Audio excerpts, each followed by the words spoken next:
Bonjour Isabelle, comment vas-tu? Très bien, écoute, merci. Et toi, comment vas-tu?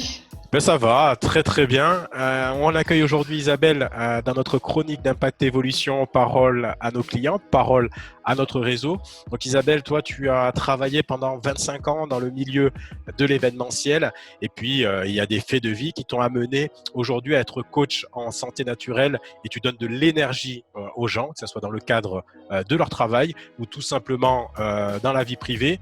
Aujourd'hui, est-ce que tu aurais une recette miracle à nous faire partager dans le milieu de l'entreprise pour pouvoir gérer correctement la notion de stress? Alors, je parlerai plutôt de conseils, hein.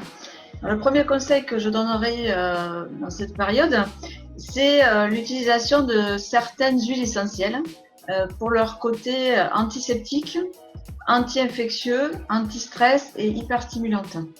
Alors, ce sont des huiles comme celle de Ravinsara, laurier noble, origan, thym à thymol, euh, et ensuite menthe poivrée qui est particulièrement stimulante.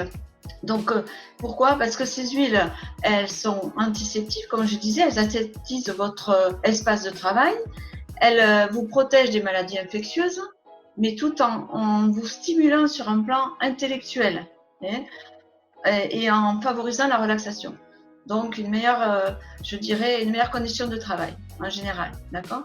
Donc là, vous pouvez les diffuser dans votre bureau, votre espace de travail par un diffuseur, hein, avec un diffuseur d'huile essentielle, ou tout simplement en ouvrant le flacon, hein, de l'huile essentielle et de le laisser poser sur le bureau et l'inspirer par moment, hein, quand vous en ressentez le besoin. C'est très efficace.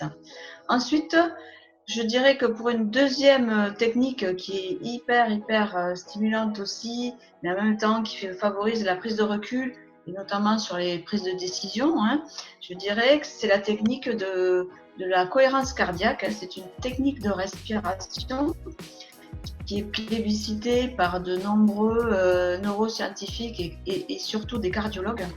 Pourquoi? Parce que c'est une technique de respiration qui abaisse considérablement le taux de cortisol dans le sang, qui est l'hormone du stress, et qui donc abaisse la tension artérielle. Et tout en favorisant, pareil, une relaxation et je dirais une prise de recul sur les événements qui également favorise la prise de décision réfléchie et peut-être plus adaptée. Donc c'est une technique qui se fait très facilement dans le cadre de votre travail, hein, dans votre espace de travail, au bureau, pendant vos pauses par exemple, ou chez vous. Donc c'est sur 5 minutes, 5 minutes de respiration, donc 5 secondes d'inspire et 5 secondes d'expire. Vous trouverez des applications sur Internet pour mettre sur votre téléphone ou sur votre ordinateur. Et vous verrez que c'est quelque chose de hyper intéressant et hyper efficace, hein, par rapport à votre, je dirais, à votre stress, pour gérer mieux vos émotions et votre stress. Voilà.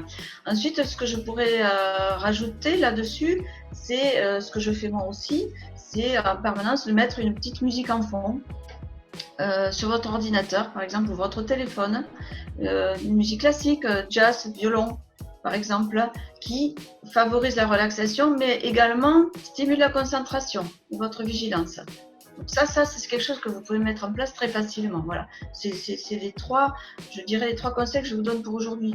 Après, il y en a d'autres, hein, mais je ne peux pas tout développer aujourd'hui. C'est ce que je propose aux entreprises et à des particuliers. Voilà. Super Isabelle, donc moi ça y est, j'ai bien compris que je sois à la maison en mode télétravail ou bien à mon bureau, donc c'est la respiration, c'est les huiles essentielles et puis un petit peu de musique pour rester concentré et gérer mon stress. Isabelle, avant de nous quitter, pourrais-tu nous faire partager quelque chose que on ne sait pas sur toi dans ton environnement professionnel qui se dit pas forcément? Allez, partage-nous quelque chose de croustillant aujourd'hui. J'ai rien de croustillant, mais ce que je peux dire, c'est que j'adore ce que je fais. Je le fais spontanément. Enfin, je suis quelqu'un de très spontané, intuitif. Donc, je laisse libre cours à ma spontanéité, à mon intuition, pour accompagner au mieux les personnes, hein, que ce soit dans le cadre privé ou professionnel. C'est quelque chose qui me caractérise, je dirais. Je sors volontiers des protocoles, des sentiers battus pour vraiment faire quelque chose de très personnel, très personnalisé au niveau de mes prestations.